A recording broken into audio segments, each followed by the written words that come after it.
Hello, everyone.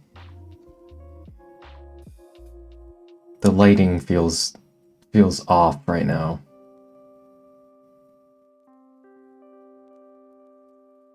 Am I too bright?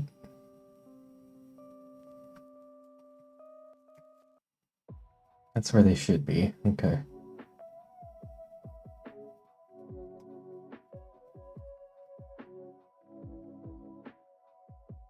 You need a 5.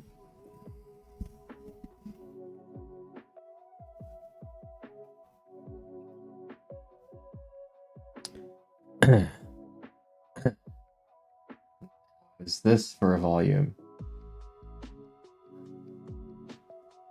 That's strange that I have to be lower than usual.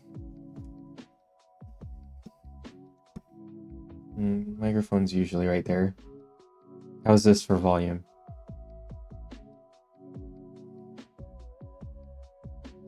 Okay. Let's see. Normally I'm at test. No, that's too loud. What is it? 25. There we go. It seems I have to redo my volume settings. Oh, I actually have the ferret camera set up. I just didn't open the window. Check 1. Check 1. Sibilance. Sibilance.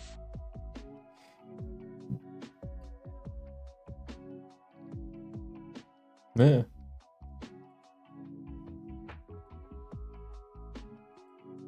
You don't need to be seeing in the litter box.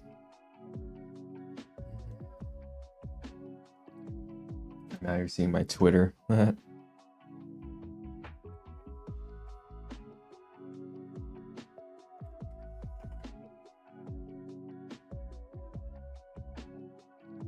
you go.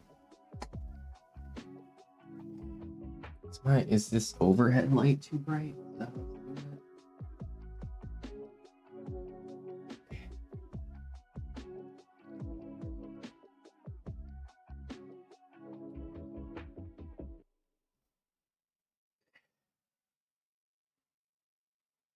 Brought it down a little. I feel like the room isn't as blue as it usually is. Anyway, just messing around at this point.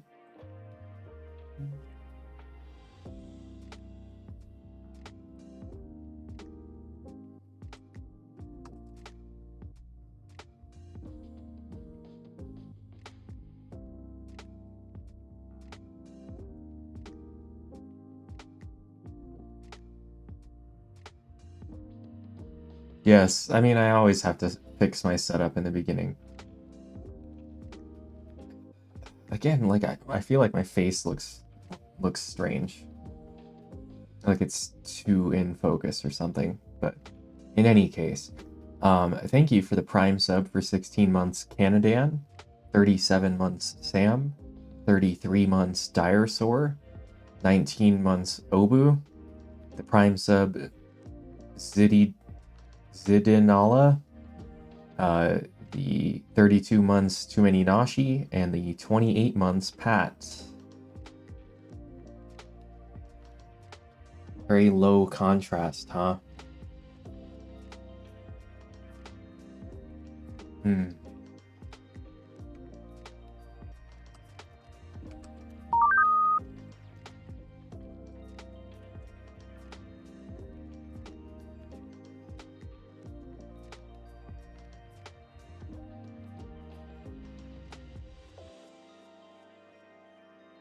I didn't see a resub from Rosara.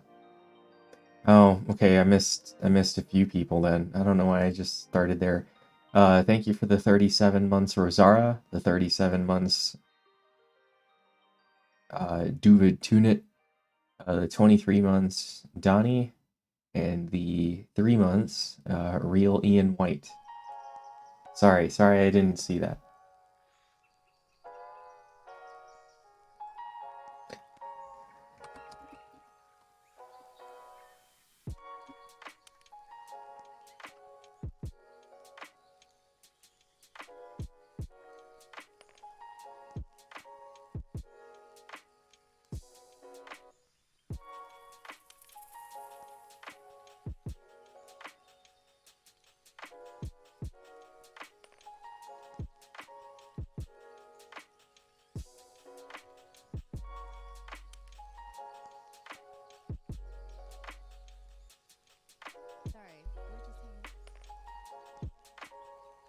Ew, ew, I didn't want to see my actual self.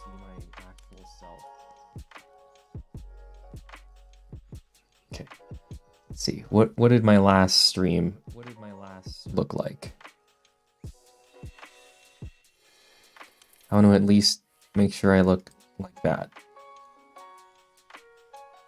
Nah, it's pretty much the same. Okay, you guys are just crazy telling me it's different. You saw an echo because I had Twitch open.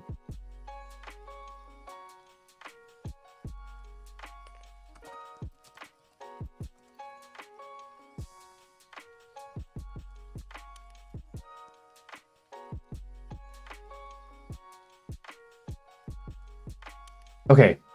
Okay. Focus. So today I thought we would do the director's commentary for the Christian Science video. I announced on my channel that I was going to be doing this, and usually when I do that, there's a much larger audience here. So let's see what's going on with that.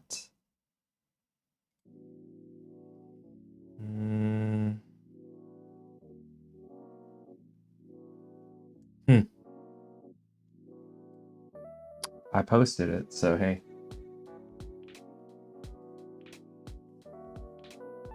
People are still depressed from watching it.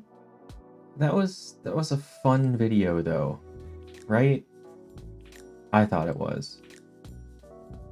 I'm a bit. Let's see. I'm frustrated at how the actual work went for me. Let me bring up what I'm talking about. There. So this is my Clockify. I know it's cut off on the side here, but you know, you still see all the important bits.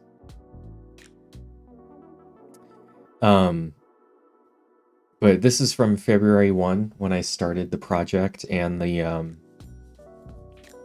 challenge until the video came out on the 30th. And you know, I was keeping it streaming twice a week or making up if I had to, until we hit this wall of green. I was working 6 to 8 hours a day. I was getting my 32, 33 hours a week in, which was the goal from the beginning. But then when I knew I had to start filming, all that went out the window and I started working 10 to 12 hours. This day is 15 hours I worked on that day. So I guess the good thing is I was able to look at my numbers from last year, the numbers that I had put together so I could figure out how much time to spend on each video. I looked at how many words the script was, and I figured out how long it would take me to film it and how long it would take me to edit it. And I was like, oh my god, I have to work 10.5 hours every day until the 30th in order to get this done.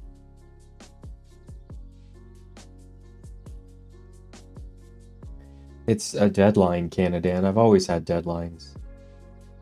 With the sponsors, there's always... You know, they pay for it in advance. Well, no. They set it up in advance and then they pay for it afterwards. But I don't like that there was so much here at the end. I basically did 4 months of work in 3 months. And part of that is because the video is just so much longer than I expected it to be. I was aiming for an hour to an hour and a half, and I ended up with 2.5 hours. So yeah, that was kind of a bummer. And of course, this was stressful as hell. No days off. The only days where I didn't work a full day is when I had like some sort of appointments going on. Like this day and this day. this is the day it came out, so once I hit release, that was basically it. So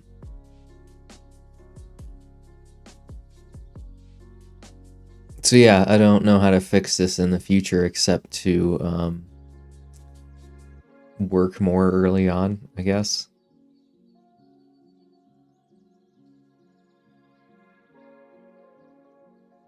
Yeah, basically tomato. It's, you know, like tons of people upload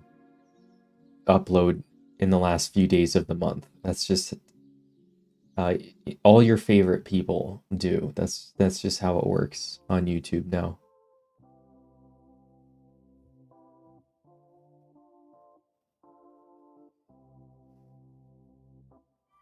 I don't want to make these huge epics. I would love to go back to hour and a half videos. Those are like the Pilgrims video, filming and editing that. I was like, oh my god, this feels like cheating.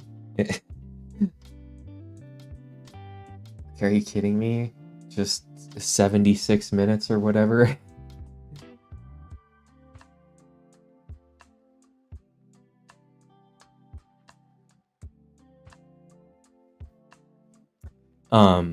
So anyway, this is how the workload went, and I'm unhappy with that. I would prefer, you know, it to be more even and that I can keep streaming. I really wanted to keep streaming, but the stress of it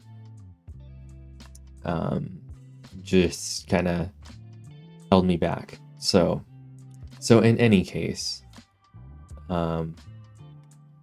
preliminary research has started on the next video. It's yeah, there's a few different paths I can take with it. Can someone change the exclamation point topic to quack diets, please?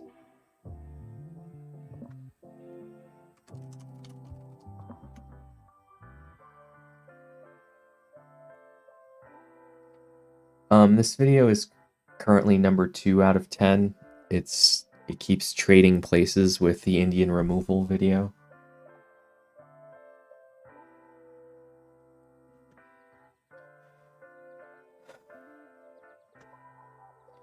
Yeah, it's doing pretty well. Thank you for the 27 months inked well. I mean, I would always love for a video to be 1 out of 10.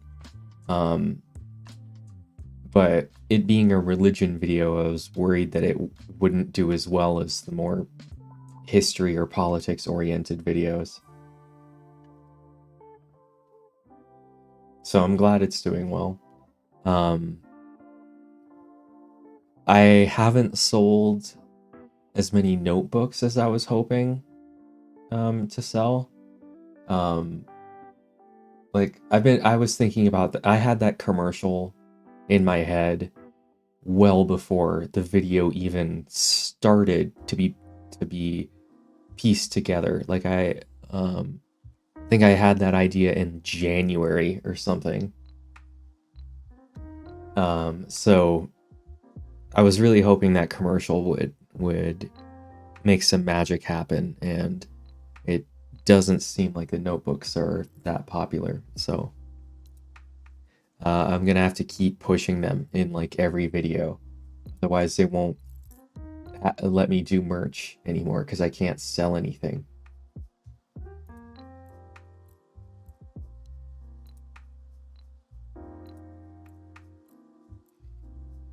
Okay, so if, you know, a few of you like the religion videos, but typically the religion ones don't do very well. I mean, I've done like 5 or 6 of them now. The Mormon one did really well, but the Jehovah's Witness one did not. And I feel like the more obscure I get, the less popular they will be.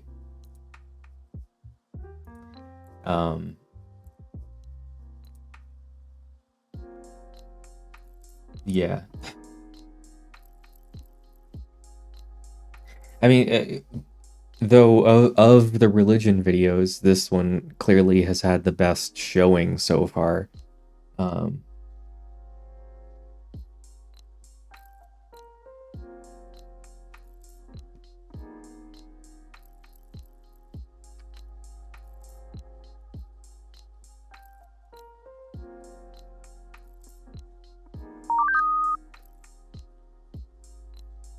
okay, thank you for. Okay, I already said Inkwell. So thank you for the 2 months, Rens. I appreciate that. I suppose I should start with some push-ups and then we'll actually start the video. I'm gonna play it at 1.5 speed so that we hopefully can get through it tomorrow. You know, I don't think we're gonna finish it today. So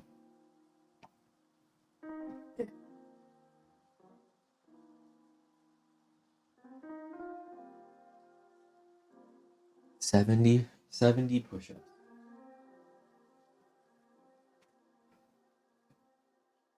You see me? Yes.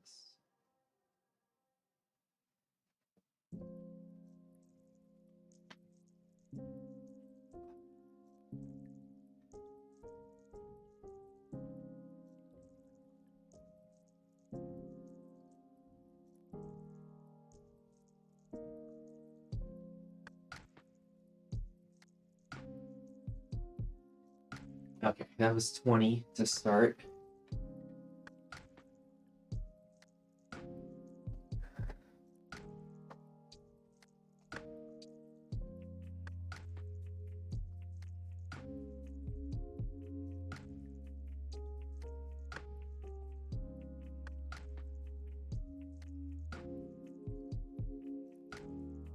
I seem tired. Thanks, you seem tired.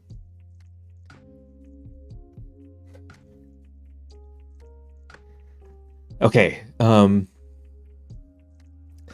so before we actually start, the first thing I filmed was the steampunk bits. I didn't shave or trim my hair or anything, it's just all messy. I filmed that first, and then I edited it, and then I put it on the TV via my laptop, and I filmed it on the TV. So all of the shots of steampunk on the TV, he's actually being played on the TV. That's also how I got the microphone sounding that way for his stuff. I guess I don't need to change all that. Over the course of this channel's existence, I've become something of a scholar of American-born religions, and one in particular seems to keep popping This sounds so much funnier than I was expecting it to. It's strange to hear your own voice in high speed. up in those discussions. So today, hey, the people have spoken. It's time for another religion video. You're on my TV now? I thought I collapsed your timeline. Yeah, I figured out a way around that. So that is like my water heater and HVAC system. Anyway, yeah, my audience has been strangely insistent on a religion video for some reason, so that's what I'm doing. That actually worked? Well, good. I wanted you to make a video about the Seventh-day Adventists for like over a year now. So I don't know if people actually are following the story of my videos, like the lore. But in the Jehovah's Witness video, this steampunk KB future guy tells me that I messed up when I blamed the Mormons for that one outtake, and I need to make a video about Jehovah's Witnesses. And then at the end, he calls again and tells me I need to make a Seventh-day Adventist video. And I'm like, no. So then I move the Jehovah's Witness video, like in universe, I move in order to collapse his timeline. And I also moved in reality. And then he starts showing up on the TV as soon as I by the TV. So the neo-slavery video is when he starts showing up. Like, he gets cut in during static, that kind of stuff. And he does that in pretty much every video until this one, where he gets to show up a little bit more. So that's the story here. Like, steampunk has sort of been in the background for the last year and a half, give or take. Actually talking about Christian Scientists today. I've already put in a lot of work and sacrificed way too much for this topic. I'm not changing now. But how are you going to make a religion video about a bunch of biologists and chemists? This isn't a science channel. No, not scientists who happen to be Christians. Christian Science is its own separate religion. You mean Scientology? What? I mean to do 1 1/4. Okay, since Pat wants to change. No, I've already talked about that. That was the first religion video on this channel, actually. Christian Science is completely different. It was created back in the 1870s. I've never heard of it. Well, you should have. It's affected the lives of literally every American, including yours, in multiple ways. Wait, aren't you from the future? You should know all of this already, assuming this video came out. Are we even from the same timeline? What's that? Are you serious? You're breaking up. Very funny.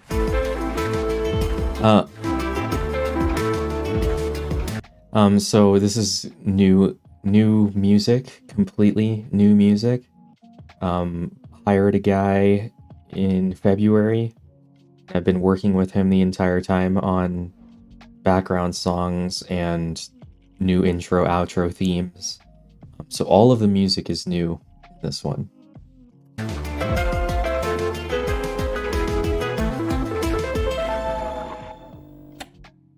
This video is brought to you by Henson Shaving. This is the first time I've ever had a sponsor that has an actual physical product. It's always, before that, it was always streaming services or learning services, always online stuff. So this was the first time I ever got a, here's a thing.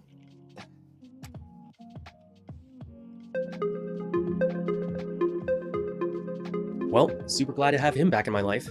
I thought the music, it was so good there. That'll be fun. So, while making this video, most of the people I spoke to about Christian Science reacted in much the same way he did. They either didn't know about the religion at all, or they confused it with another one, like Scientology or the Jehovah's Witnesses. I've made videos about both of those religions, as well as the Mormons. While there are a lot of parallels, Christian Science is a completely separate entity. It was created during the Third Great Awakening in the late 1800s by a woman named Mary Baker Eddy. She was a supporter of Why would I do that, Pat? They come up in the video itself. abolition, women's rights, and the temperance movement, the one against alcohol and tobacco. In fact, on her way to a temperance meeting in Massachusetts, she slipped on the ice and injured herself so badly that it seemed like she may never walk again. 3 days into her recovery, she read the story from the Bible about the time Jesus healed a paralyzed man and became inspired by the Holy Spirit. Mary then rose from her bed and walked into the next room, to everyone's astonishment. I wrote this part like 3 or 4 times. Initially, I just wanted to debunk her story as I go. Like, she claimed to fall on the ice, and here are all the reasons why that didn't happen. And then she wrote this book, and here are all the reasons why this is bad, etc.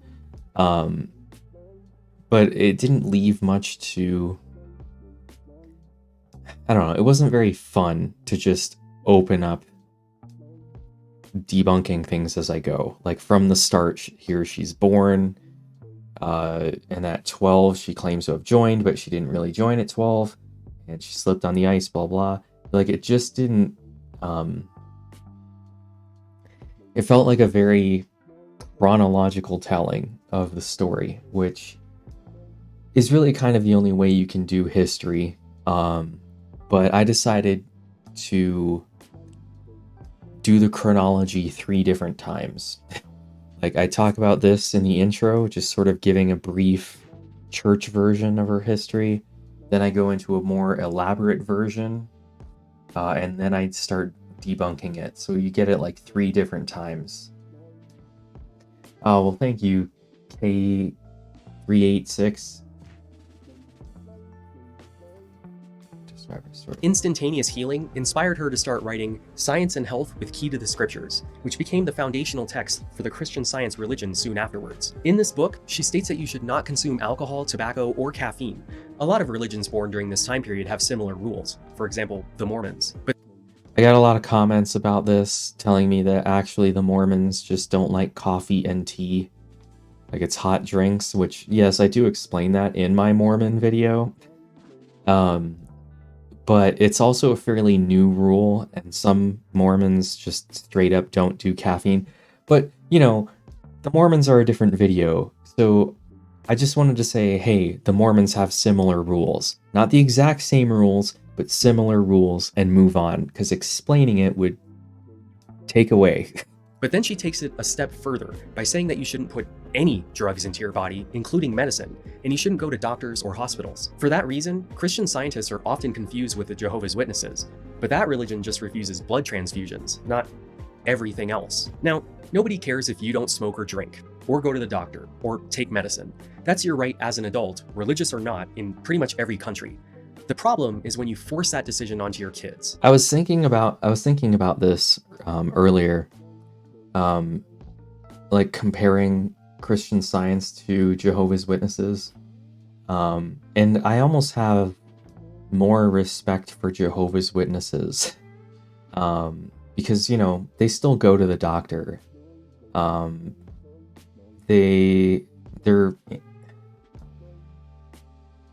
They're less anti-vax. The only thing they won't do is blood transfusions. So Christian Science, where they're just like, oh, no anything. I don't even want to hear a diagnosis. It's so extreme. And that, like, it's such an extreme denial of reality. Christian Science has occasionally popped up in the news for that exact reason, and we will be talking about a few of those cases over the course of this video. Starting now. In 1896, Samuel Clemens sought a Christian Science practitioner to treat his daughter Susie, who was dying of spinal meningitis. This is also a new camera that I'm filming this video with. It's the same as the streaming camera, actually. The Sony didn't work out. That was a whole debacle. I have a Sony A7S3, and it just does not work with the lights. The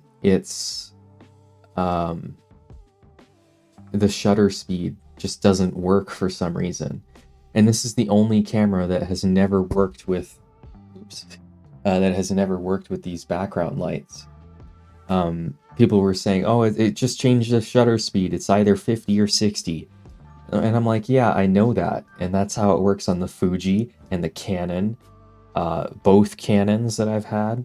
Like, this is the first time that this camera just makes them all banned. And it's definitely a problem with the Sony A7S3 specifically, and no other camera. It was very frustrating.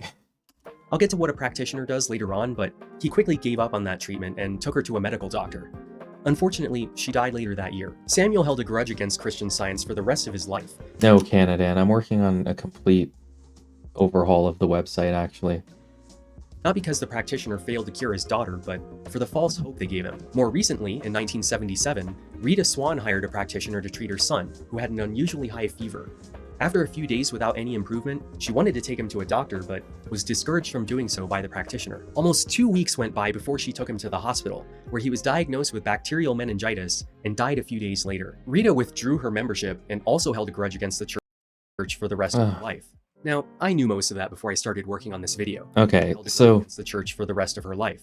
Now, I knew most. So this is also the first time that I have set up the camera in different places. Every video prior to this, every single one, I set the camera in one place and I just moved left, right, center, left, right, center. That was it. The shot was always the same. And this video, I have 8 different shots. And like nobody has commented on that. I've been watching the comments all week. No comment about the shifting perspectives and shots. I guess Vandy was not a fan, but like nobody else even mentioned it. Like, oh, that's just how I've always done it or something. I don't know. Most of that before I started working on this video. My approach to this topic was going to be, what if temperance became a religion? What would happen if people took that idea to the extreme? But since the other I think it was religions taught overdone. restriction, What does that even I mean, needed to make overdone? this video stand out from my past projects. So I thought it might be fun to I didn't have cinematography before.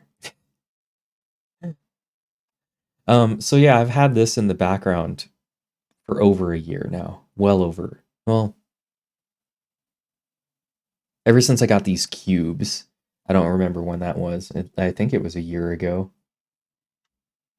scientists throughout the entire production and vlog the experience. The rules were simple. No alcohol, no tobacco, which was never a problem for me anyway, no caffeine, which I now realize is a problem for me, no recreational drugs of any kind, no vitamins or supplements, and no medications. I bent that last rule a bit because I do have a few prescriptions and I wasn't willing to sacrifice my long-term health for a video game. So these ones where I'm sitting down on the ground, those are supposed to be the personal stories. Like I'm telling you about my personal experience with this challenge.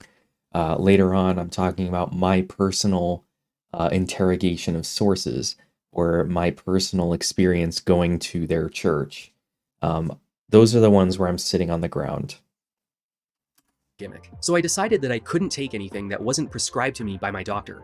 My inhalers and mental health medications were okay, but ibuprofen, Tylenol, Tums, and any other over-the-counter medication was not. My doctor seemed much more excited about this challenge than I was. She scheduled me for some blood work, and we set up another lab draw at the 90-day mark just to see what would happen. Oh, so I have the lab results. We did a lab draw on like, I don't know, end of January, so it was like right before I was starting this challenge. And then we did it on like April 28th, which is 2 days before this video came out. And my cholesterol was down and my triglycerides were down. But aside from that, like all the other health markers were basically the same. Liver function, kidney function, those are all the same. And the cholesterol and triglycerides are probably more due to my diet changing. Me and my girlfriend are training for a 10K. So about a month ago, we started eating healthy. So that's probably why those other numbers changed. But aside from that, yeah, nothing that you would expect, like when an alcoholic quits or anything like that. Nothing huge. Challenge on February 1st and announced it to my community Discord. About 20 people joined to suffer Tom, I think you asked me that already, and I also think I answered when I said it's number 2. along with me. It was kind of fun. We had a whole support group thing going. Shameless plug to support the channel if you want to get in on the next one. That challenge should be much more difficult. The first week was pretty rough. I didn't realize how addicted to caffeine I was, Robot and I had some lady pretty say woo. Thank you for the 28 months career milk. major headaches, made even worse by the fact that I couldn't take anything to stop them. The not being able to take anything for headaches was the worst. Because I would start to feel a headache coming on, and I knew this is only going to get worse, and there's nothing I can do about it. So, like, that made it so much more difficult. Like, oh no, here it comes. Oh, great. Now I am prescribed migraine medication. So I could take that if it became a migraine, but anything less than that, I would just have to like take a nap. Ice packs became my new best friends. The next few months were just kind of boring. There were a lot of events like Valentine's Day, the Super Bowl, birthdays, anniversaries, and St. Patrick's Day, all of which were fun, but might have been slightly more fun if not for this challenge, right? I seem to forget this every year, but I'm apparently one of those I worried about that sentence in particular. Like I workshopped it with the mods for a while. Like I don't want to imply that the only way to have fun on Valentine's Day or the Super Bowl or St. Patrick's Day is by drinking. But drinking does make them more fun. Like I don't know how else to say that except the way I did. people who's sensitive to pressure changes, so the transition to spring meant a headache every afternoon. I am part Irish for whatever that matters, or whatever Self-imposed that counts challenges. for. Just how many headaches I seem to get. I filmed a few vlog segments, which I originally planned to That is actually from a vlog segment. This is from when I found out that Atlas has cancer. I had set it up here and I was talking about how the challenge isn't physically difficult, but now it's very stressful, and I kind of wish I could have a drink just to, not worry about it as much. But I ended up not using this because it comes off as well, now I really wish I could drink because I'm an alcoholic or whatever. sprinkle throughout this video, one of which you'll see later from around the 6-week mark. That was around the time that I started reading my 3rd book, and I realized just how far off my original thesis was. Christian Science is so much more than just abstinence from drugs and medicine. I stopped filming the vlogs, but I stuck with the challenge, mostly to see if I could do it, but also because I didn't want to disappoint my doctor. Everything was fine until the day I was supposed to start filming this video, and I got terribly sick, most likely the flu. That night, That was also such a drag, becoming sick, because I was writing the script when I could feel it coming on, and I was like, oh no, I'm gonna finish the script and just not be able to film. I think being sick knocked my schedule back by like a day, maybe 2 days. Actually, no, Pat, I did not notice a tolerance change. Kind of the same as always. Yeah. Maybe if I had quit for longer, I don't know. But it was 3 months. And there was almost no tolerance change for any of the things I quit, actually. For those who have been kept track of the list of things I quit. I was so nauseous I threw up. The second day wasn't any better. When I went to bed that night, I was either too hot or too cold. I tossed and turned so much that I barely got any sleep. When I woke up the next day, every muscle ached. I had a fever of 101.1. I told myself if it got any worse, like 103, I would take a Dayquil, but everyone in the Discord told me to take it now rather than wait for it to get worse. They guided me towards the right use of temporary means. So I took it, and I'm glad I did. Otherwise, this video probably would have come out much later than it already did. As with every religion, our story begins with its founder. Mary Morse Baker, as she was known at the time, was born on July 16th, 1821. For days afterwards, I had this music stuck in my head. It took me like 2 days to add the music, and the beat just would play in the background while I was making a sandwich or vacuuming. Like it was constant. In Bow, New Hampshire. She was the youngest of 6 children to Mark and Abigail Baker. Halfway through her mother's pregnancy with Mary, Abigail experienced a divine visitation and became convinced that her child was holy and consecrated. Stories like that were not uncommon at the time, especially in New England. This was right in the middle of the Second Great Awakening. Joseph Smith discovered the golden plates in 1823, and William Miller predicted that the world would end in 1844. Nope. Mary's parents were members of a This Congregational CS video church. had a lot of critique of CS history and theology. The Mormon video only had mention, link of the Say letter. The Mormon video was under 1 hour, the CS video is over 2 hours. Thoughts on the different approaches? I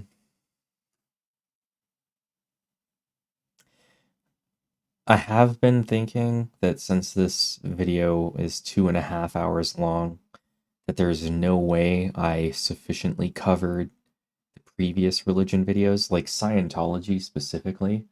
That's a half hour, maybe. And I'm like, I actually went back and watched that one. And I feel like I just gloss over so much that would have been a very in-depth story. So I could have probably done something similar with this video and like really boiled it down. Um, I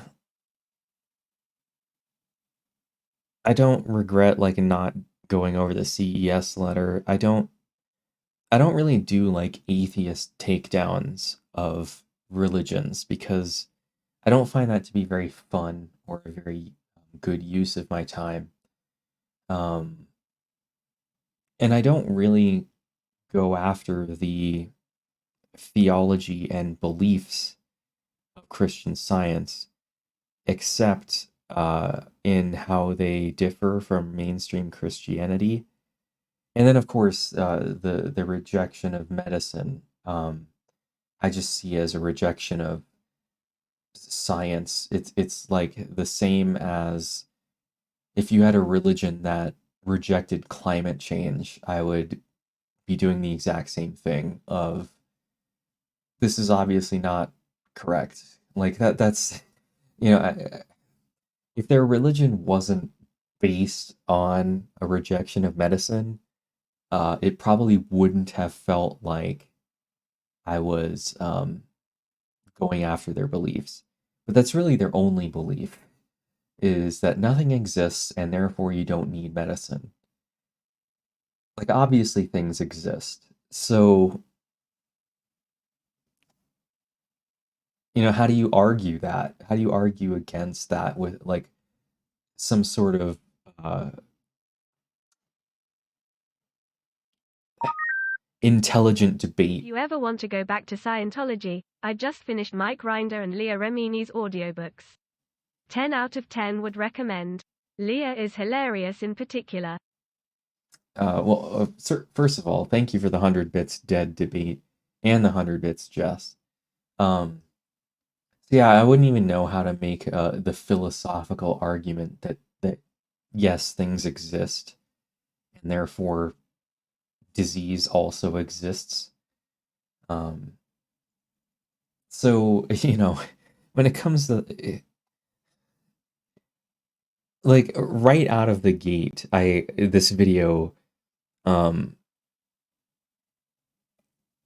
I don't take their beliefs seriously from the start because I believe that science has shown that medicine works.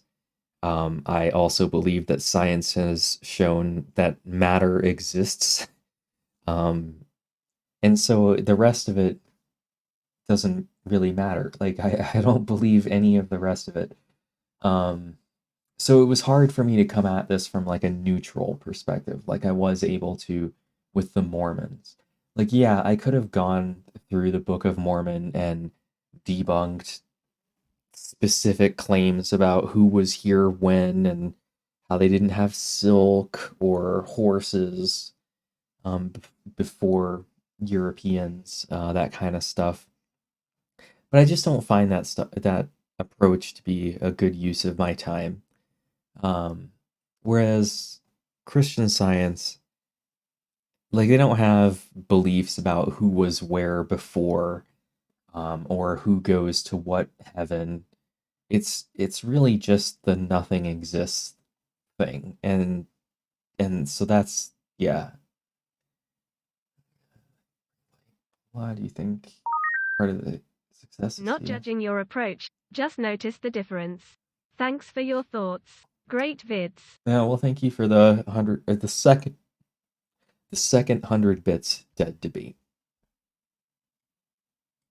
which she likely attended while growing up. So once she came of age, she applied for membership. This is from her autobiography in 1891. At the age of 12. This is the first video where I paid for actual voice actors.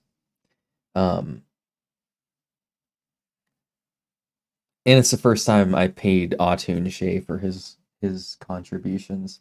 Like there's a culture among creators, like if they do something for you, you do something for them, and that's just or you pay it forward. Like among creators, appearances or voice work or anything like that is just sort of assumed free. Like we all just do it for each other for free. But since I went out of my way to pay voice actors, I felt like if Atun Shea is gonna do voices, I should pay him as well. So I paid several voice actors. I ended up spending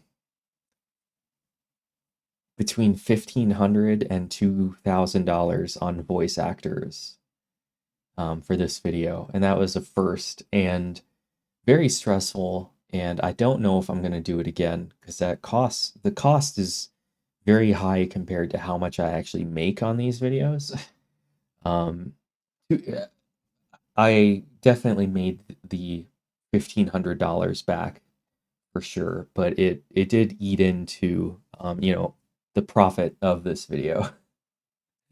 So anyway, the person who did Mary Baker Eddy was a paid voice actor actress, okay, who does documentaries and political ads and stuff like that. 12, I was admitted to the Congregational Trinitarian Church, my parents having been members of that body for a half-century. Yeah, if I could get Susan Sarandon, are you kidding me? Election or predestination greatly troubled me, for I was unwilling to be saved if my brothers and sisters were to be numbered among those who were doomed to perpetual banishment from God. When the meeting was held for the examination of candidates for membership, I was of course present. I also got rid of the blue glow.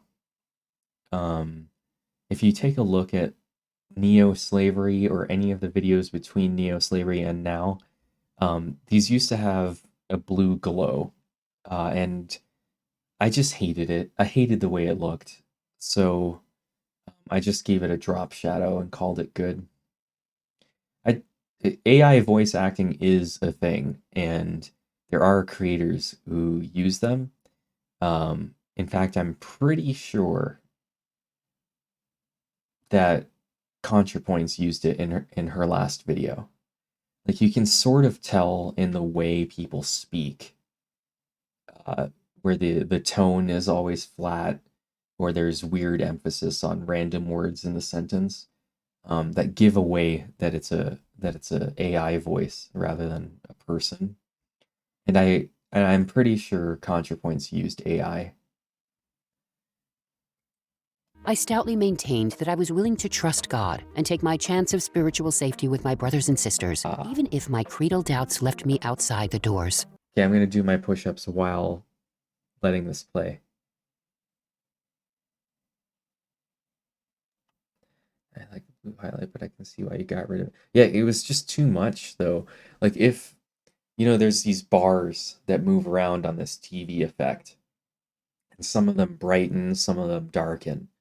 But when a bright one would come over it, it just looked so amateur. I hated it. This was so earnestly said that even the oldest church members wept. And then everyone clapped, I'm sure.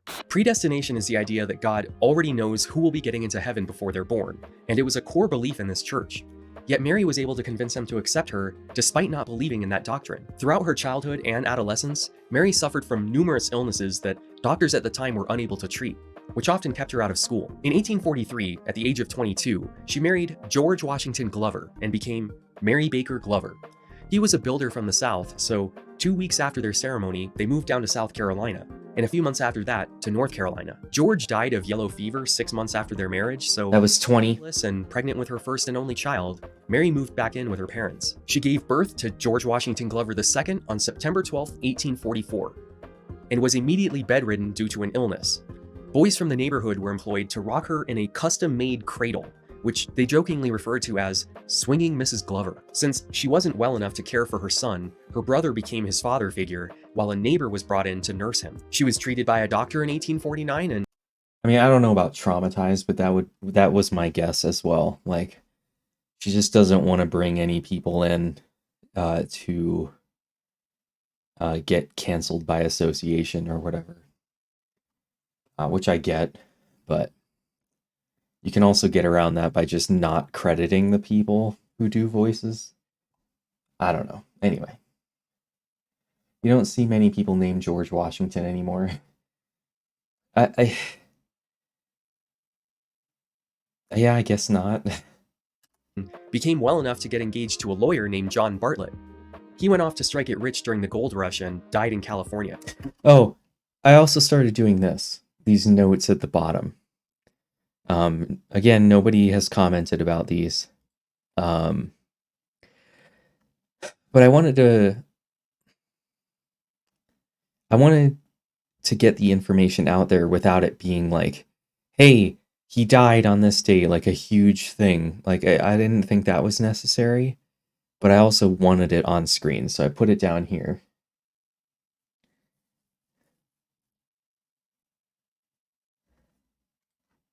Her mother Abigail died just 3 weeks earlier. Her father rebounded quickly and married a woman named Elizabeth Patterson the next year. He then informed Mary that her son I don't think so, would Pat. live with him and his new wife. Mary moved in with her sister, and George Jr. was sent 40 miles upstate to live with relatives. After being shuffled between a few families, he eventually ended up in the home of a former Baker family servant. A few years later, his new adoptive family took him to live in Minnesota. In 1853, she changed her name to Mary Morse Patterson after marrying Daniel Patterson, her dentist of 7. I mean, okay, so the only reason, like, I don't regret having anyone do voices for me. Like, as far as I know, nobody has gone, full Nazi or anything. For me, the issue is always I shout someone out or I put someone on my video and then they just disappear. Like they stop doing YouTube or whatever. That's happened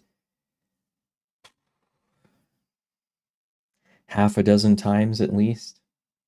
Where I have someone do a voiceover and then they just quit doing YouTube, so I sort of shouted them out for no reason. Months. And the nephew of her new stepmother, which I guess would make them step cousins? Is that a thing? Daniel was always traveling for. I had a few different cuts of that joke. Step cousins, is that a thing?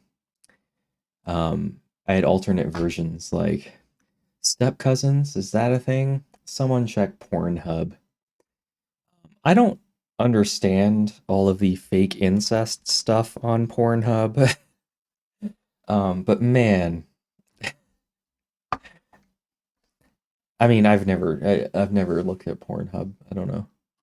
Work, and during his absences, Mary began looking for ways to heal herself of her various illnesses, which plagued her since childhood. She began studying homeopathy and phrenology, the skull bumps thing. During this time, Mary kept a scrapbook of what she called gems of truth and dewdrops of wisdom, which were newspaper and magazine clippings of health tips, recipes, and poems. While Mary was providing homeopathic treatment to a patient with edema. Someone stop the presses. Outing myself. I'm not gonna do a video on phrenology. It'd be such a waste of time. And it would be so short, like 15 minutes at most.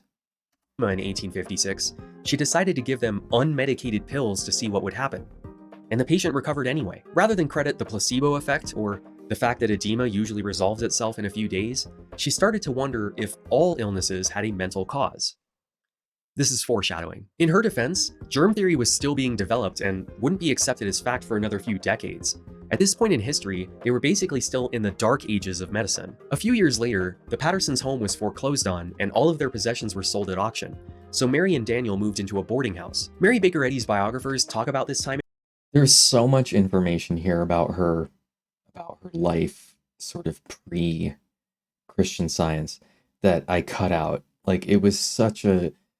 I knew almost every month what she was up to, and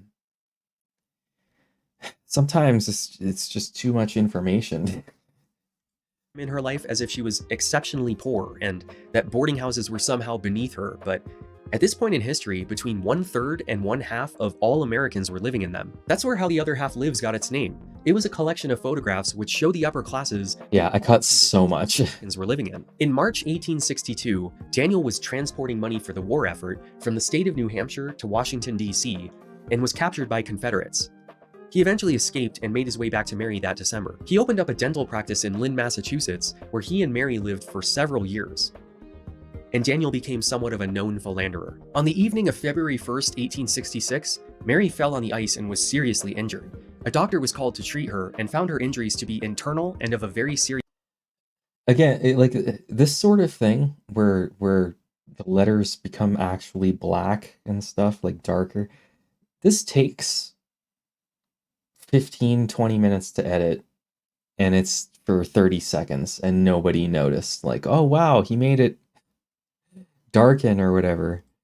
Nature, inducing spasms and intense suffering. This is the fall I was telling you about earlier. Christian scientists refer to it as the fall in Lynn. She was transported back to her home, was completely healed, and back on her feet just 3 days later. This is the moment Mary cites as her discovery of Christian Science and the healing. That's correct, Pat. Published in Science and Health.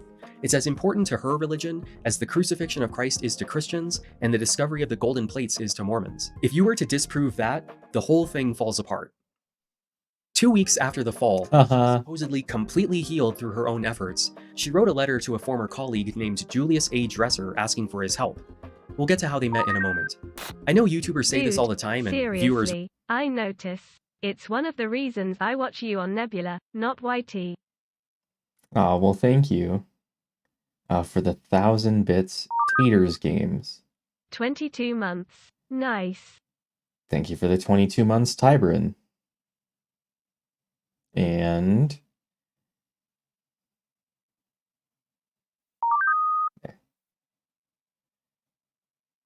I mean, I'm not seeing that a non-Figment subscribed. I'm seeing that a non-Figment gifted one sub to someone else.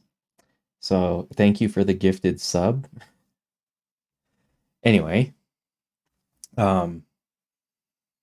also spent a lot of time on how to visualize this letter. I have the physical. I don't have the physical. I have scans of the original letter, like written in cursive and stuff. And I was like, nobody would be able to read that. Rarely do it, but there will be a quiz on this later, so pause for a moment and read it for yourself. I'll wait a second. Okay, so the important things to note here are 2 weeks ago, I fell on the sidewalk and struck my back on the ice. Was taken up for dead. To find myself the helpless cripple I were before I saw Dr. Quimby. The physician attending said I had taken the last step I ever should. But in 2 days, I got out of my bed alone and will walk. She underlined that, not me. She will walk. She also describes her symptoms at this point. The terrible spinal affliction from which I have suffered so long and hopelessly, a paralysis of the bowels and digestive functions, are the worst sufferings I have at present. And at the end of the letter, she states, Won't you write me if you will undertake for me, if I can get to you? I can walk some. The internal trouble is all. I'm not trying to cast judgment here, but does that sound like a complete and instantaneous healing to you? The physician she's referring to in that letter was Alvin Cushing, a homeopathic doctor. In 19... So back in the day, there were two kinds of doctors. There were homeopath. Well, no, there was I guess more than that, but two main schools of medicine, and that was homeopathic medicine and allopathic medicine. Allopathic is what we now consider medicine, just straight up medicine. I mean, the difference between these two is allopathic thought that more of a drug meant more of an effect. Homeopathic is less of a drug, more an effect. And at this point, when homeopathic medicine was still fairly new, they still used medicine. They just thought that less of it had a greater effect. So they would... you would get 8 milligrams of morphine, 4 milligrams of morphine, 2 milligrams of morphine, and it was thought that the 2 would be more effective. Nowadays, homeopathic medicine has gotten so infinitesimal that it's like 1 molecule of aspirin for every swimming pool worth of water. And that's obviously just BS, right? But at least back then, when they were doing a few milligrams of morphine, it did work. Like, people were like, oh, my pain has been relieved. So while I kind of make fun of him being a homeopathic doctor, the back then homeopathic doctors were significantly better than the today homeopathic essential oil peddler. 1907, he was asked to provide a sworn affidavit for a biography of Eddie, backed up by his case notes from that day. Here it is. This time you don't have to read the whole thing, but I guess you could if you really wanted to. Here are the important points. On February 1st, 1860, Donnie made this. This isn't the actual thing. Again, this is something that I was able to find the text of, but not like the letter. So he made up this visual. 66, I was called to the residence of Samuel M. Boubier to attend sad Mrs. Patterson, who had fallen upon the icy sidewalk and had injured her head 1/8 of a grain of morphine is 8 milligrams. Like I say that on screen. by the fall. I found her very nervous, partly unconscious, semi-hysterical, complaining by word and action of severe pain in the back of her head and neck. The next morning, She declared that she was going to her home in Swampscott whether we consented or not. On account of the severe pain and nervousness, I gave her 1/8 of a grain of morphine. Like there was no font color that would work here. If it was black, it would blend into the lettering and you wouldn't see it. If it's white, it sort of blends into the background and you can't see it. I would have had, I don't even know, like teal lettering maybe. I don't know. I'd have to go crazy with it in order to make it more visible. Yeah.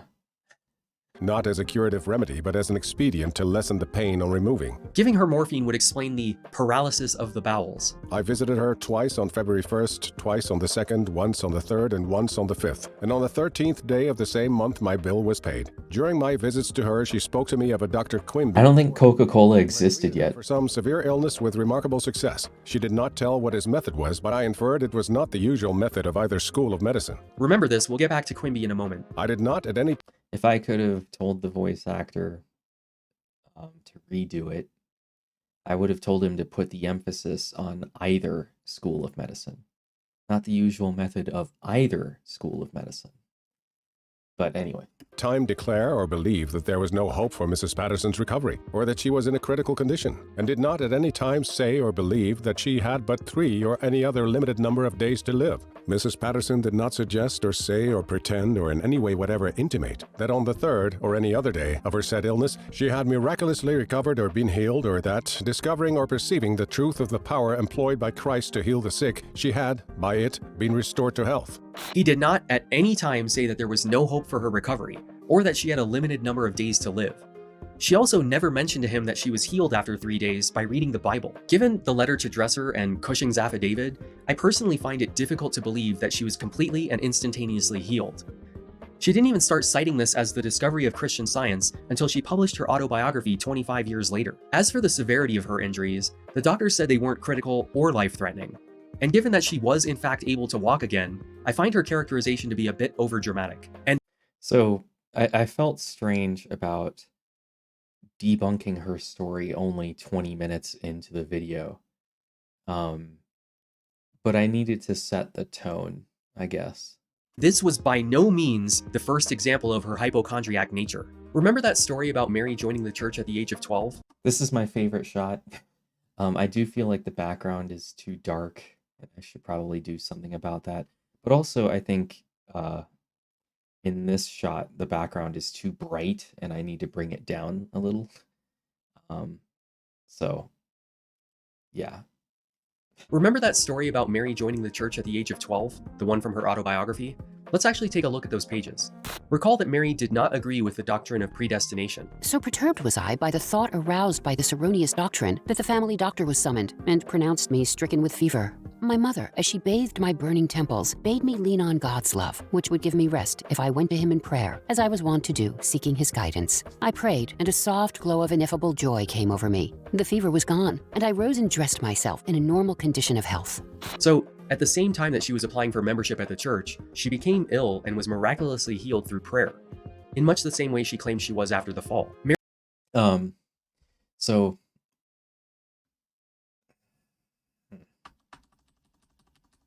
there. So I have a journal and then the Bible lessons, which is just sort of the schedule of events for the quarter.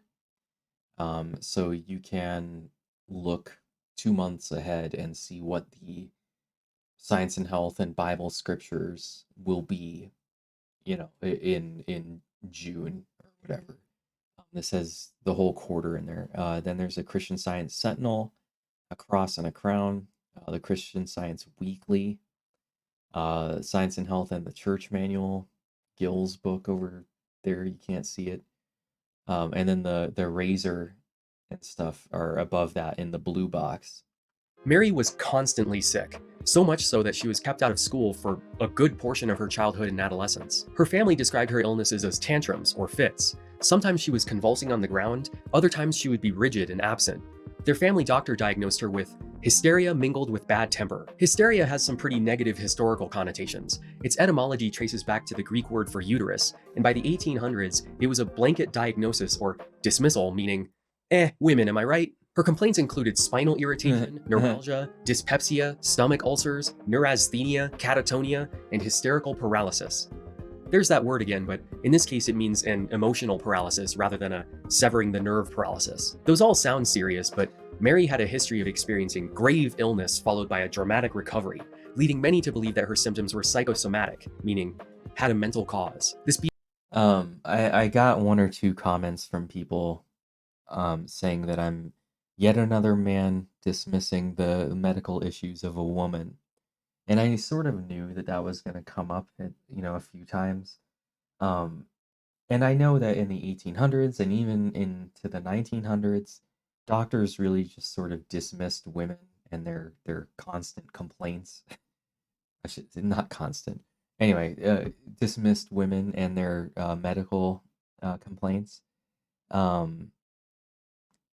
So, but at the same time, like, this woman specifically is lying. Like, I know that they dismissed women in general, but this particular one should have been dismissed. Like, yeah, so I didn't know how else to say that other than just like, oh well.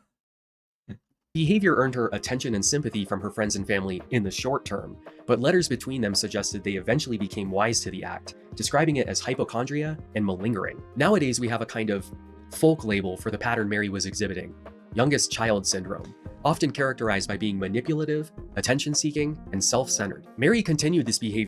So Minky, I think what it was is that she was faking illness for attention from her family, which is absolutely the case. And so she sort of grew up thinking that everyone is faking the illness. And so she founded a religion based on just stop faking it. Like, it's your belief in sickness is an error that must be corrected. Like, she thinks, she has hardcore main character syndrome. She thinks that since her illnesses had a mental cause, all illnesses must have had a mental cause. Well into her adulthood. During her engagement to Daniel Patterson, her father actually warned him against the marriage due to her chronic invalidism, though he obviously ignored that advice. She once sent urgent word to Daniel informing him of her imminent death, only to experience a remarkable recovery upon his return. When he was captured by the Confederates and put in jail, Mary checked into the Vail Hydropathic Institute, where they treated people using what they called the water cure. You basically drank a lot of water and took a lot of baths. When that failed, she sought out Dr. Phineas P. Quimby, the most... Both drinking a lot of water and taking a lot of baths was much more bizarre back then. Today, if you see someone walking around with one of those gallon jugs of water, you kind of like sort of roll your eyes at them, but you understand what they're doing. Like, oh, they're trying to drink such and such amount of water every day. But back then, like, people just didn't really drink water.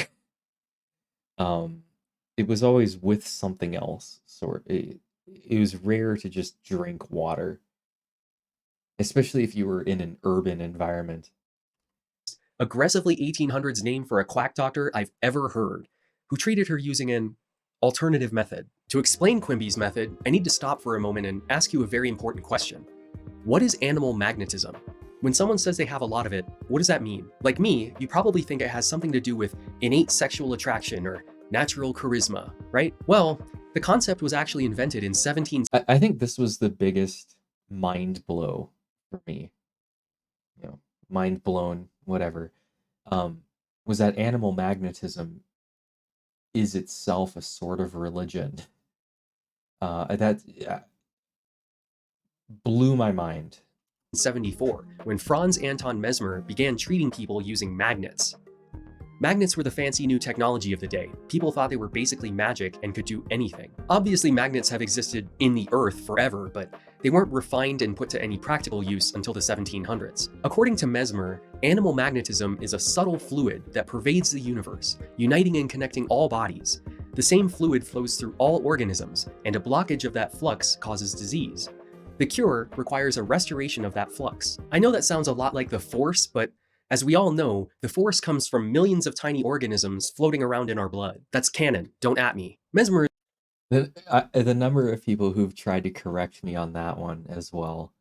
I guess there's been some sort of retcon where midi-chlorians are not the source of the Force. It just signals that you are Force sensitive, which, if that's the mental gymnastics you have to do, but it's the midi-chlorians are the source of the Force. Even when I looked up on Wikipedia, they are the source. It's people just don't want that to be the case. Sort of combines the theory of humors with magnets and hypnotism. He would restore the flow of animal magnetism by hovering his magnets over the affected area of the body and gazing into his patient's eyes. Nowadays, we talk about mesmerism and hypnotism as if they're the same thing, but hypnosis involves a trance-like state and mesmerism involves magnets. America was kind of going through some stuff when this was thought up, but it became incredibly popular in Europe. So in 1784, King Louis XVI of France formed a commission to examine mesmerism and see if there was anything to it. Members included Antoine Lavoisier, the father of modern chemistry, Benjamin Franklin, the US ambassador to France, along with many other doctors and lots of people. The commission unanimously concluded that animal magnetism did not exist. They couldn't think of a catchier name except Report of the Commissioners Charged by the King to Examine Animal Magnetism.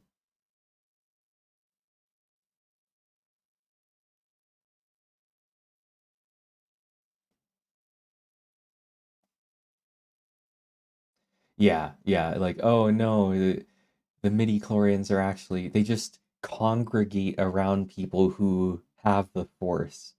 And in order to test if you have the Force, they look at your blood and see the number of midi-chlorians, which tells you how strong you are with the Force. But they're not the source of the Force. Like, get over it, okay?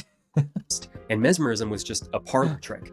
Benjamin Franklin suggested that the main reason patients were recovering was simply due to their avoidance of surgeons and physicians. Because at this point in history, going to a doctor was often worse than doing nothing. Following their report, mesmerism fell out of fashion in Europe, but then crossed the Atlantic and became popular in the United States. Quimby attended a mesmerism lecture in 1838, became an instant fan, and learned how to do it himself.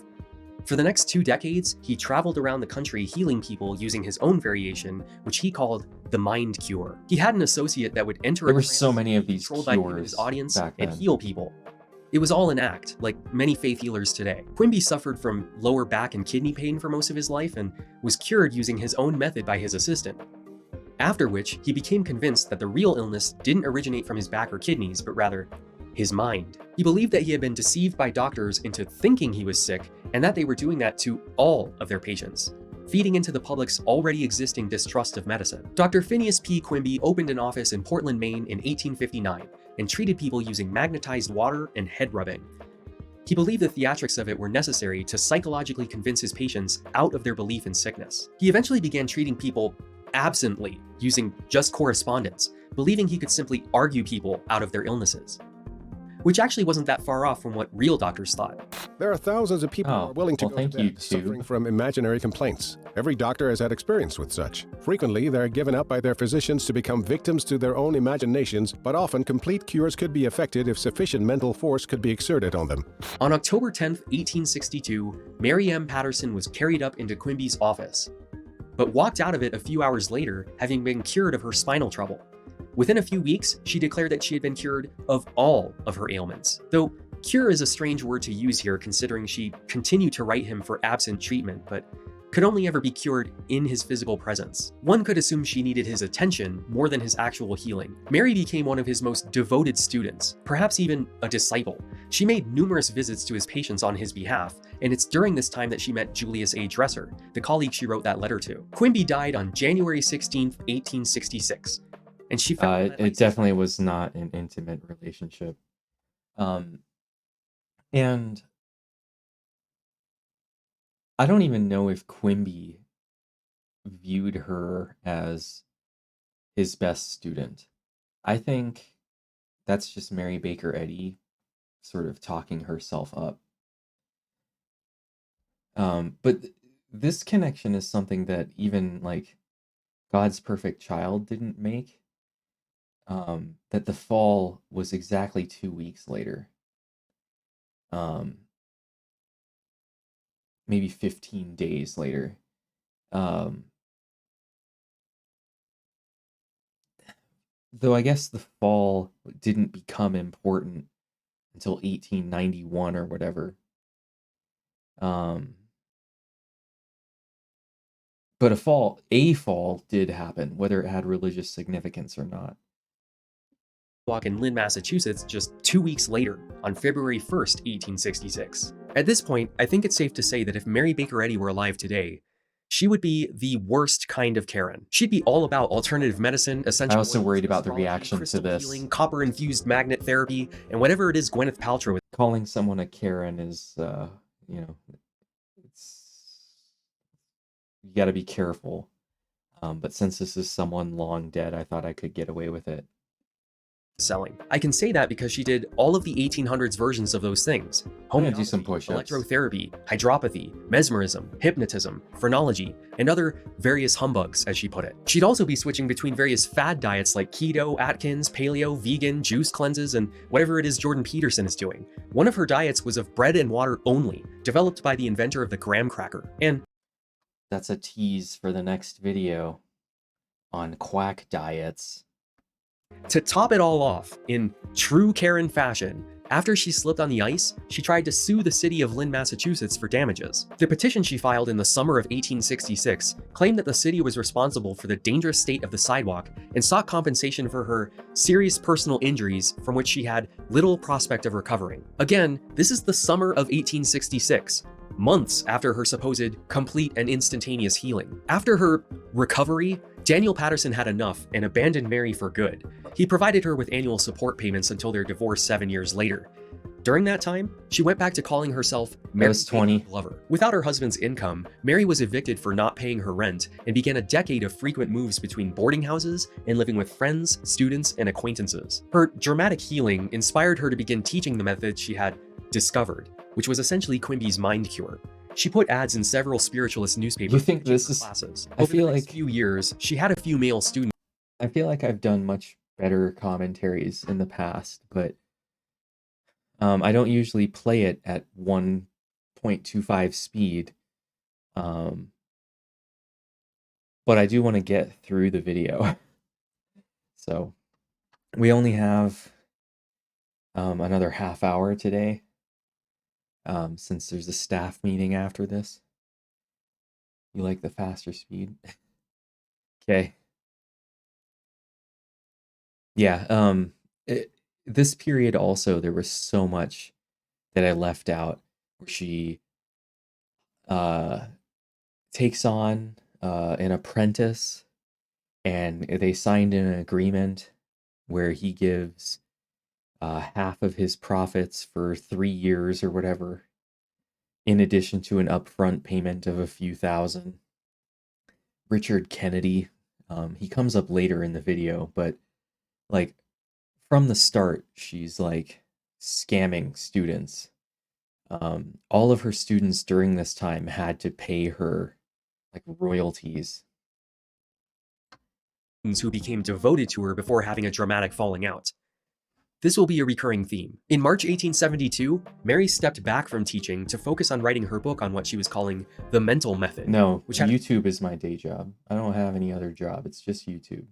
few different titles until she landed on Science and Health. She submitted it to a publisher and it was rejected. She heavily revised it and it was rejected again. So 2 students contributed a few $1,000s to have it self-published. She bought a house in Lynn in March 1875, named it Mary B. Glover's Christian Scientist Home, and started. No, Quimby died. Like Quimby died, and then she started teaching her own method because, well, he's dead. So he can't, claim that she stole it or whatever. There were plenty of former Quimby students who claim that she stole it, but they've been lost to history now. Again. Then, on October 30th of that year, the first edition of her book was published. It was a mess. She learned under him. I don't understand what you're getting at. She was a student of Quimby, and he died. Then she started selling her own thing, which was basically Quimby. All of those missed years of education had really caught up to her. Stay in school, kids. According to church historian Robert Peel, sentences are chaotic, punctuation erratic, quotations inexact, and meanings obscure. That's a church official saying that. Just keep that in mind. There were run-on sentences all over the place, and paragraphs that went on for 6 pages. It was so poorly written that the church later tried to suppress its existence and obtain every copy that it could. Now, I was going to do a bit here where I read that specific 2,200 word long paragraph, but Hey, you still there? I have something for you to do. Oh, so now you want my input? All right, what do you want? I need you to read this for my video. Okay. Can I just leave it somewhere for you to find in the future? That is the actual 6-page paragraph all printed out. No, it doesn't work like that. Why not? Look, you're gonna have to burn it onto a DVD and put it in here. Who even has blank DVDs anymore? We both know that you do. So do you want me to read it or not?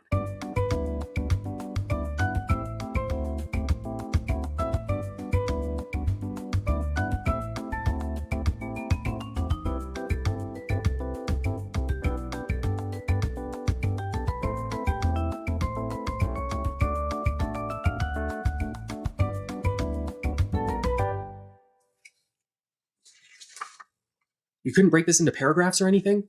No, it's supposed to be that way. The evermore of truth is changing the universe. Thought is expanding beyond words. We are losing our swaddling clothes, asking for more light, yea, reaching forth to the stature of soul outside the body. Bro, that was one sentence. What is this? It's the foundational text of Christian Science. Keep going. Let there be light is the demand of life and love, changing chaos to order and discord to the music of the spheres. Progress takes off all shackles, and the finite yields to the infinite. Advancing to a higher plane of action, thought grows new and rises from the personal to the... No, Dead Debate. I've been hoping that someone would start a wiki or something, but no, it doesn't seem so. You would have to do it. So yeah, I really did film the entire 6-page paragraph, and now that's on Nebula or Patreon or YouTube members.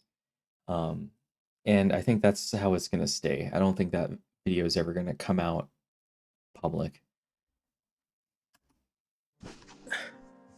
Right, so that would have taken me 11 minutes to read at my normal speed, so you'll be busy for a while. I thought I would take a moment to answer a question I get all the time. How do I choose my sources, and how do I know when a source is reliable? The answer to the first part is that I either search Google or Amazon for books on the topic and I read the reviews, or I ask my more bibliophilic friends if they have any recommendations. Or I reach out to people who are members of that group and ask them. The answer to the second... Okay, so you actually like this? I like, of all the things that I felt I could cut, this was like number 1 on my list. Like, if I had to cut anything, it would be the interrogating sources section, which is like 15 minutes long or so. I felt like this was extra. Yeah. The second part is a little more complicated. I can't really judge a source for accuracy until I'm holding it in my hand. Oh, this is Brings me to great. this book Okay, by good. Gillian Gill. I was a little over a month into my research before I got it. This was supposed to be my 4th book, but before I even unwrapped the plastic, I was skeptical. On the back of the book, there are the usual reviews praising it, and two One of them is the Washington Times, a religious newspaper that comes up later, owned by the Moonies. I forget what their real name is. The Universalist Reunification Church, something like that. I don't know. of them raised some red flags for me. One Unification of them Church, I says, think, is the best study to date. Mrs. Eddy emerges from Gill's warts and all treatment as a transcendent and powerful figure worthy of respect, a genuine achievement. Now, given everything I just told you about her hypochondria and writing ability, and everything I will tell you after this, I have a hard time understanding how anybody could describe Mary Baker Eddy that way. So you have to, dead as fact, you have to, in New York City, the main reputable newspaper is the New York Times. In Washington, D.C., the main reputable newspaper is the Washington Post. Those are both good papers. Now, if you alter the name a little bit, that's when you get into the BS papers. So, Washington Post is good. Washington Times is a right-wing rag. New York Times is good. New York Post is a right-wing rag. They always try to make it sound legit, but it's just a little bit off from what it should be. Another one reads, Gill's biography reflects her unprecedented access to the Mother Church archive and fully renders the worldly magnitude of Eddy's achievements. The Christian Science Church doesn't just give archival access to anyone. I know from other books that if they do, they usually have some say over what the final product will be. And if they don't like what you have to say, they'll enforce their copyright to prevent your book from ever coming out. And indeed, on the inside of the title page, there's a thank you to the church and its publishing arm for allowing her to use their copyrighted works. But, you know, you're not supposed to judge a book by its cover, so I went about reading it anyway. At least until I noticed several egregious errors that diverge from Mary Baker Eddy's known history. The first was something I told you earlier, that at the age of 12, Mary Morse Baker was admitted into the Congregational Trinitarian Church.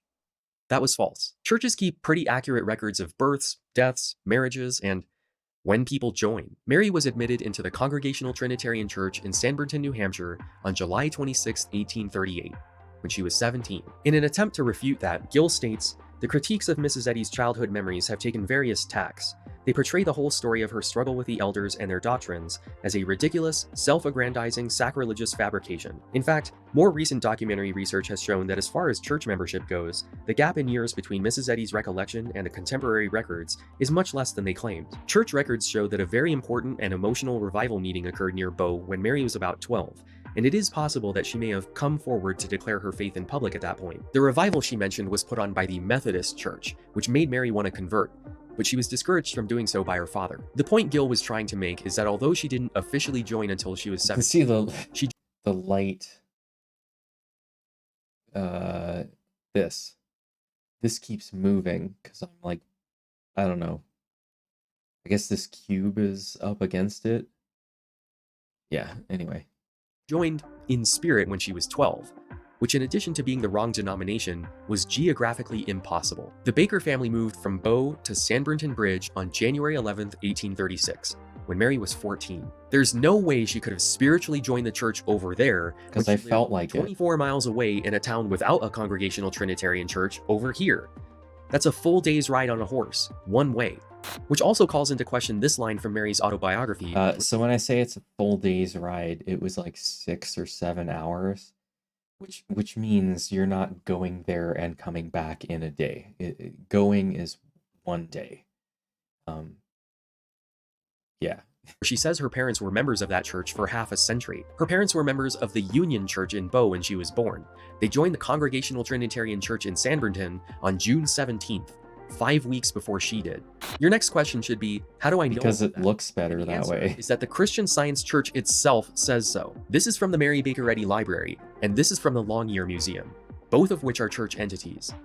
And here's a church-produced documentary just to cap it all off.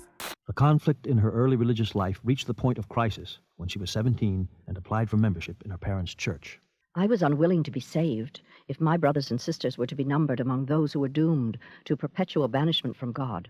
The line they just quoted came from her autobiography, so they know Mary Baker Eddy claimed she joined at 12, and they also know that she really joined at 17.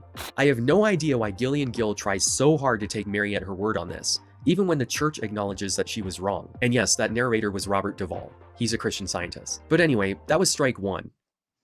How far into this is he? Of being gives harmony to man. Loving God supremely is simply admitting soul above sense in all things, and loving our neighbor as ourself, because all have but one soul, and should recognize themselves soul, and not personal sense. Understanding our... Okay, that's enough of that. The second issue has to do with the fall in Lynn and the letter she wrote to Julius Dresser 2 weeks afterwards. Here's the letter as quoted in the book. I hope you studied like I told you to. Do you notice anything suspicious? I'll give you a hint. It's these three dots here and here. Do you know what that means? It means she cut something out. Care to guess what's missing? It's the symptoms she is still experiencing that she reports to Julius. Gill edited this letter to make it seem like Eddy's healing was more total and complete. The first line about paralysis of the bowels infers that she had taken morphine. The second line is about how she can walk some. A few pages later, Gill writes, I mean, I read it. I mean, I mess up. If you watch the full steampunk reading, I mess up several times. It's hard not to, because the grammar, it doesn't make sense. She uses the wrong word in places. It's difficult to get through. And I definitely fumbled a few times, but I only used lines. I only cut to lines that I say correctly. I only show you the correct ones. The first key document was the letter the then Mrs. Mary Patterson wrote to Julius Dresser barely 2 weeks after her fall, and which I quoted in full at the end of chapter 8. Quoted in full, huh? The letter is clear evidence that although Mrs. Patterson did indeed recover by her own efforts from the effects of what she perceived to be a life-threatening injury, she still lacked the confidence in her power to remain well without the aid of a figure like Quimby. The contents of the redacted portions refutes the conclusion she reaches here.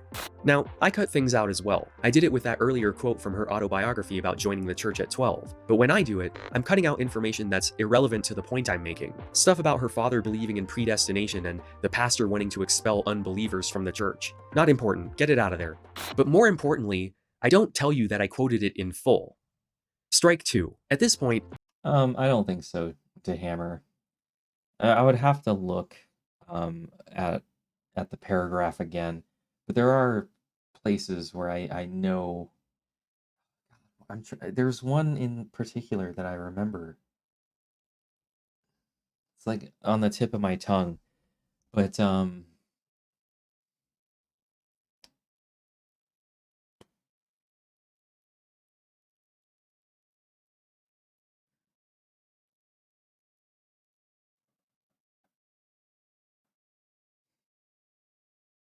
yeah, it's not coming to me. I want to say it's supernatural versus super something else, but I wouldn't be able to come up with the specific, I guess. I knew this book wasn't a trustworthy. Like, she uses the wrong tense or the wrong form of the word.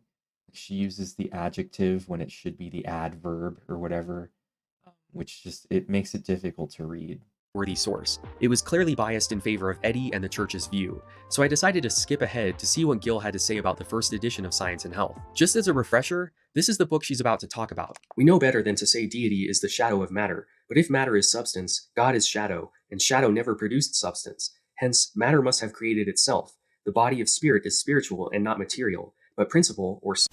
Gill writes, when finally I forced myself to sit down and read the 1875 edition of Science and Health, my central and unexpected conclusion was that both Christian Scientist loyalists and their opponents have attacked and avoided the book because it was too radical. The real issue is the author's audacity, her daring to think that a woman like her, with her resources, could write a book that takes on the great questions of God and man. At the end of her analysis of the first edition, Gill states, writing alone and in a cultural vacuum, Mary Baker Eddy had defined for herself an ideal reader of some metaphysical sophistication and considerable willingness to question received wisdom, but she failed to find this reader in actuality. In my view, the 1875 edition failed because of the ignorance and stupidity of its public, not of its author. So if you don't understand this, or reflection, Again, the discord that comes from the belief of soul and body and intelligent matter at once proves this theory of being a belief only and error. Mortal man is a very unnatural image and likeness of God. It's because you're ignorant and stupid. Just to remind you, historian Robert Peel and many others like him within the church think this book was incomprehensible. Gillian Gill takes the opposite view. Here she is on C-SPAN promoting her book. But I think that for public consumption, Christian Science has felt it necessary to say that I did not understand Mrs. Eddy. I have to agree. I hope by now you understand that Gillian Gill's book goes to great lengths to portray Mary Baker Eddy as a transcendent and powerful figure worthy of respect, even if it goes against the church's understanding of their own founder. And you might think this is relatively harmless. It's a book from Pause. There was another issue that I remember from the Gill book.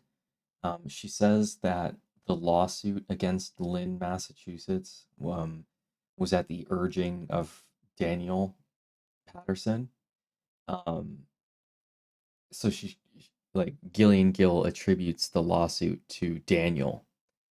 However, Daniel abandoned Mary like 3 months before the lawsuit.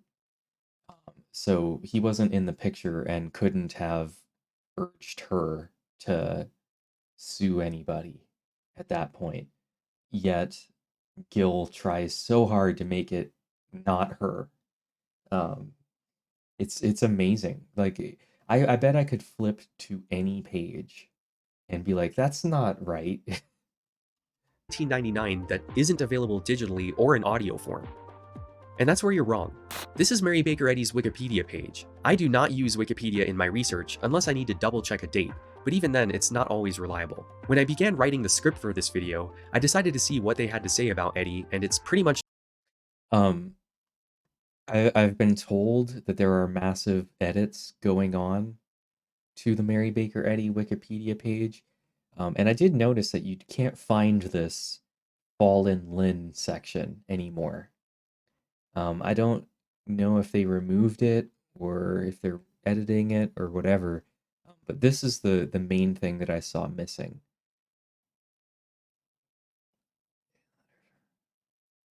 Anyway, okay. just the church version of her history. Scrolling down. Yeah, I agree with JJ when it comes to Wikipedia. Because here's, like, people are saying, oh, okay, so the Mary Baker Eddy page was bad. No. Well, yes. Yes, the Mary Baker Eddy page was bad, but I only know that because I've been obsessively studying Mary Baker Eddy. How do I know that when I go to the Pocahontas page that that's reliable? I haven't studied Pocahontas in depth enough to know if that page is reliable. Or Joseph Smith or Tom Cruise. Like, I haven't studied these people well enough to be able to pick stuff out, whether this page is accurate or reliable. So for me, I'm now permanently skeptical of all pages. And this idea that, oh, well, you can fix it. Anybody who says that is completely unaware of how Wikipedia works. Every page has a curator. Some neckbeard somewhere who has decided that this is his page, and if anyone messes with it, they reverse it immediately. Just as JJ said, if you, it's article owner, okay. This idea that anybody can edit Wikipedia is just not true. So just go change anything, not to a joke. Like, don't make it obviously a lie, but change anything on any Wikipedia page and it will be reversed. I guarantee you. Because this person set up the page and they don't want it to be changed. If you change it, they will change it back. And you can look at the discussion on the Mary Baker Eddy Wikipedia page right now, and you'll see the article owner defending like, no, the Gill book is accurate, and Knowing Better's historiography is blah blah blah, and everyone else being like, no. So it's hard for me to trust Wikipedia for pretty much anything at this point.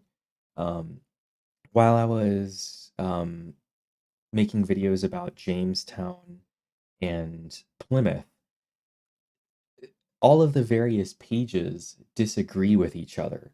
Like the page for John Smith and the page for Jamestown have different dates for when things happened, and Pocahontas as well. Like they disagree with each other. So it's always hard to be like, well, which date is accurate then? And you have to, read a book instead. So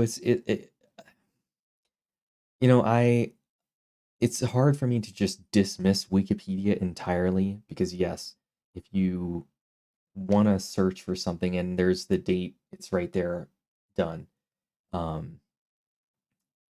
But I will not use it as my research, nor do I use it as a jumping off point. Literally everyone who tells you that is lying. Every one of them is lying.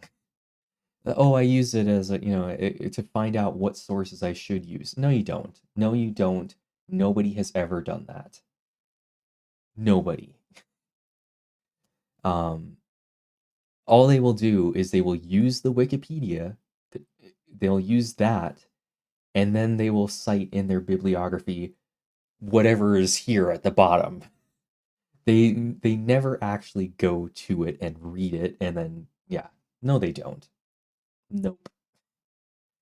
Here are all of the sources. Notice how many of them are Gill, and here are the ones that are from church historians and biographers.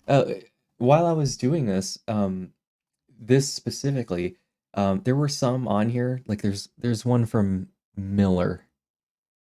I don't know if I highlighted it or not because it might not be anti.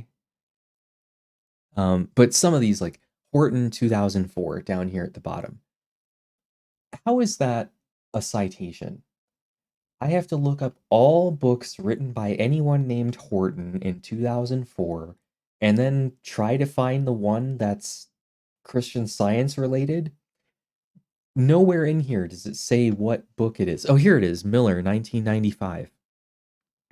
Doesn't tell me what book, what title of the book or the first name. Do you know how many people named Miller came out with books in 1995? Like this source page is bananas to me.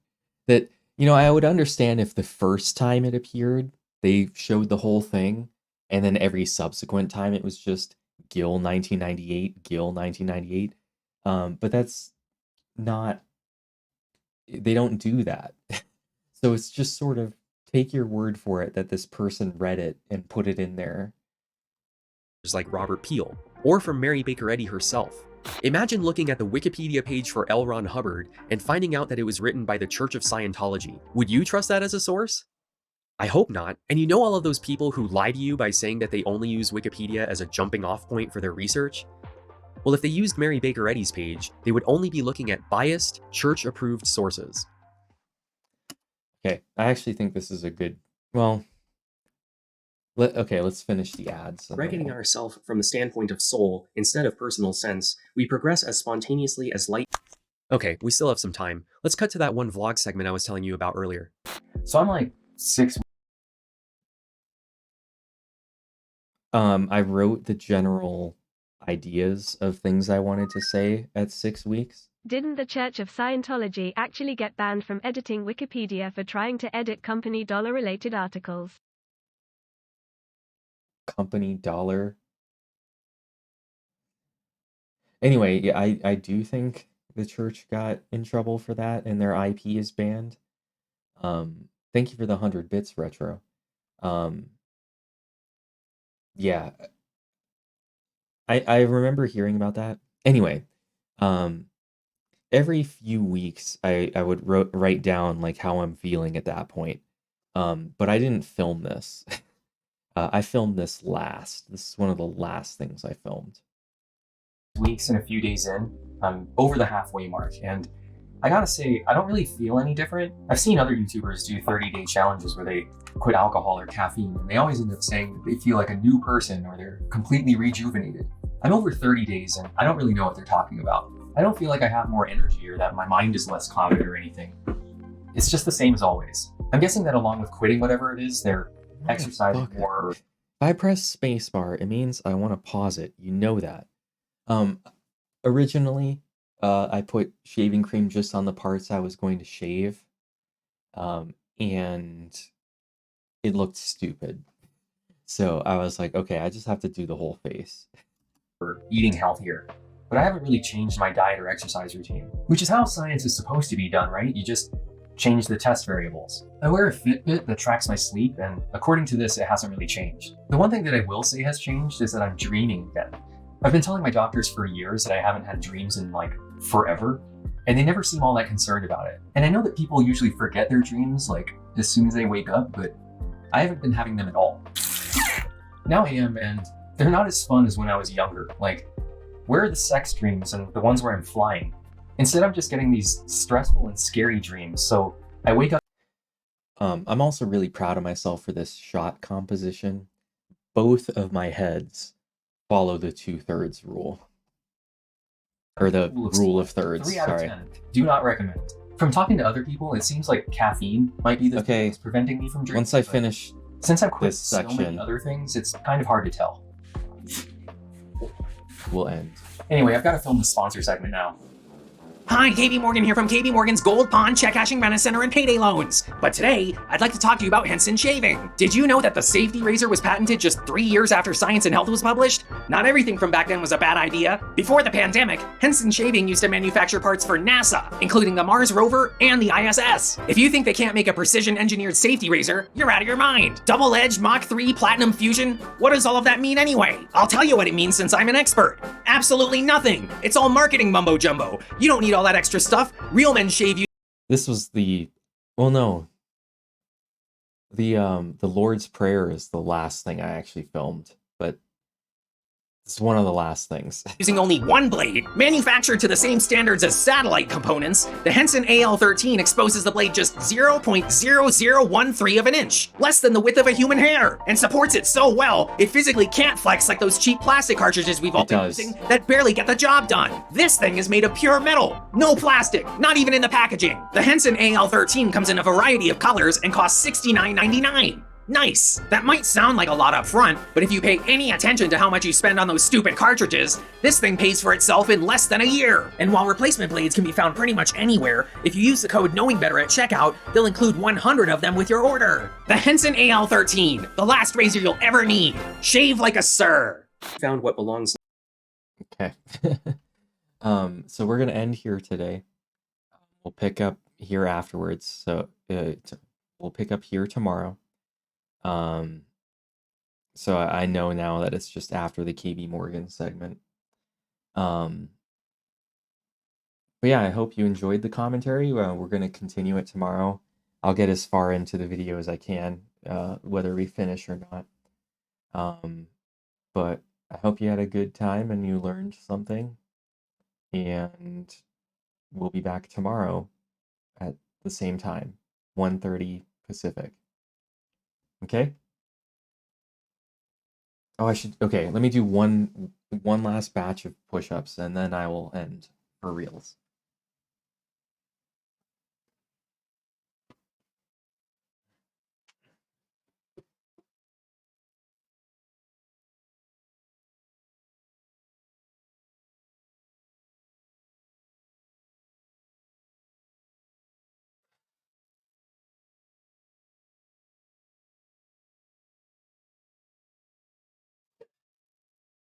Okay, that was 20. No, I'm not waking up the ferrets because we have a staff meeting. So anyway, I hope you all have a good rest of your weekend. Bye.